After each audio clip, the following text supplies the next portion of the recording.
ये किस रूप में तन मन देखो, धन सही माने में दान है आवश्यकता की पूर्ति करना। जैसे कोई भूखा आदमी है, उसे भोजन की जरूरत है, अब उसे अन्न दान करो, उसे पवा दो। कोई बीमार आदमी है, उसे औषधि की जरूरत है। कोई सर्दी से कांप रहा है, उसे वस्त्र की जरूरत है। जहां अत्यंत आवश्यकता है और वो असमर्थ है, वहां हम सहयोग। जैसे भूखी गौएं हैं, उनकी व्यवस्था नहीं, उनकी व्यवस्था कर दो। दान का सही तात्पर्य है अत्यंत आवश्यकता की पूर्ति। और दान का पात्र अर्थ का केवल विचार करने की जरूरत है। भूखे को अन्न देने में विचार करने की जरूरत नहीं। कुत्ता भी भूखा हो तो उसको भोजन करा दो, साधु भूखा हो उसको भोजन करा दो। उसमें पात्रता की जरूरत नहीं है। पात्रता रुपया देने में है। हम रुपया देते हैं, शराब पिएगा, ये व्यभिचार करेगा कि गंदा आचरण करेगा।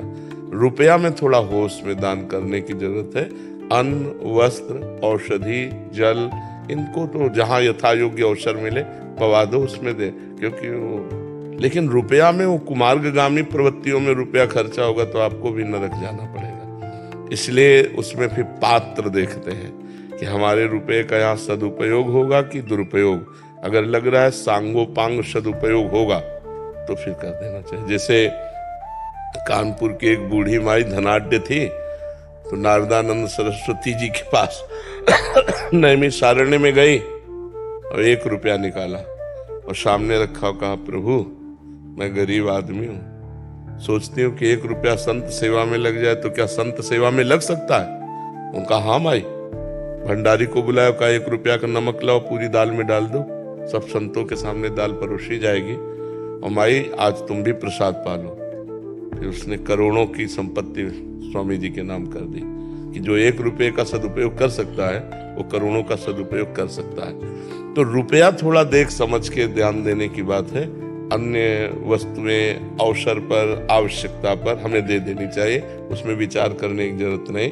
जब अर्थ देने की बात है, जैसे कोई मांग रहा है आपसे संत वेशधारी, एक तो संत मांगेगा नहीं, जो भगवान का निज जन है वो कभी ऐसे नहीं करेगा। ये हम तुम्हें पक्की बात बता देते हैं। जो कहावे मुआर दासा, करे तुच्छ नरन के आशा, तो कहो कहाँ रहा विश्वासा। भगवान का दास कहलाकर मरण धर्मा शरीरधारियों के सामने हाथ पसारे तो भगवान का दास है क्या? अरे भगवान की दासी है लक्ष्मी जी, और लक्ष्मी पति के हम दास हैं कि हमें जो आवश्यकता होगी वो प्रभु देंगे, तुमसे क्या मांगने की जरूरत है। तो भगवान का भक्त या कोई संत या सन्यासी, मुझे तो नहीं लगता जो असलियत में सतमार्ग में चलता है, उसका लक्ष्य तो भगवान है, तत्व ज्ञान है। वो रुपया के लिए, ना औषधि के लिए, ना यात्रा के लिए, पैसा मांगेगा नहीं। हाँ, कुछ संतों का ऐसा है कि अगर प्रारब्ध दोषात आ जाता है तो उसका सदुपयोग कर देते हैं। कुछ संत झंझट में भी नहीं पड़ते। लेकिन अगर कोई वेशधारी आपसे रुपया मांग रहा है कि हमें तीर्थ यात्रा के लिए या यज्ञ कराने के लिए या इसके, तो आप स्वतंत्र हैं ना कहने में। बिल्कुल डरिएगा नहीं कि हमारा कुछ अहित हो सकता है, कुछ नहीं अहित हो सकता, हमारी श्रद्धा नहीं, हम नहीं देंगे। बिल्कुल साफ रहना चाहिए इसमें। महाराज पानी पीना हो पानी पी लो, भोजन करना हो भोजन पा लो, इसके आगे हमारी श्रद्धा नहीं। अगर आपकी श्रद्धा दिखाई दे रही कि वास्तविक यज्ञ होने जा रही, आपको पता है उनका परिचय है, तो जो बने तन मन धन सहयोग कर देना चाहिए। मतलब उसमें जानबूझ करके ही दिया जा सकता है, अनजाने में धन नहीं दिया जा सकता कि हमारे धन का दुरुपयोग होगा तो फिर उसमें सदगति बिगड़ जाएगी। ऐसों के पास भजन बल नहीं होता, ऐसों के पास भजन बल नहीं होता जो पैसा मांगते घूमते हैं, और जिनके पास भजन बल होता है वो किसी को शाप देते भी नहीं है, और अगर शाप दे दिए तो भगवान से मिला देते हैं। मुनिनकर क्रोधो मुक्तिदातार, नारद जी ने यमलार्जुन को शाप दिया, भगवान से मिला दिया। अगर भजनानंदी महात्मा तुम्हें दंड दे दे तो भगवान की प्राप्ति करा देगा। भजनानंदी महात्मा कभी पैसा नहीं मांगेगा। पैसा मांगने वाला कभी भगवान का भरोसा नहीं रखता। ऐसों के पास वो होता नहीं है जो शाप देते हैं, जो शाप की धमकी देते हैं उनके पास कुछ होता नहीं, और जिनके पास होता है वो शाप देते नहीं है।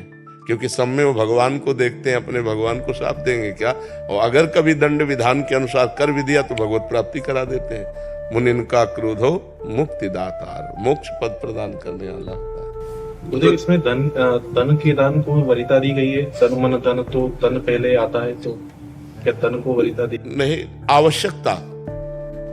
अब जैसे कोई गिरा हुआ आदमी पड़ा हुआ है, अब वहां तुम रुपया फेंक के चले जाओ तो वो किसी काम का नहीं। जरूरत है उस समय तुम्हारे तन की।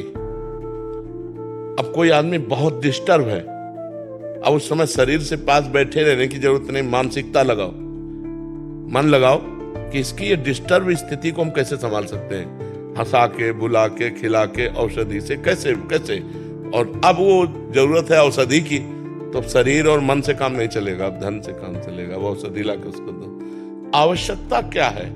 मेरे तन की समय आवश्यकता है, या मन की आवश्यकता है, या धन की आवश्यकता है? तीनों को देखा जाएगा। तीनों अपनी जगह समान है, अपनी जगह आवश्यकता के अनुसार तीनों बराबर है, तन मन धन।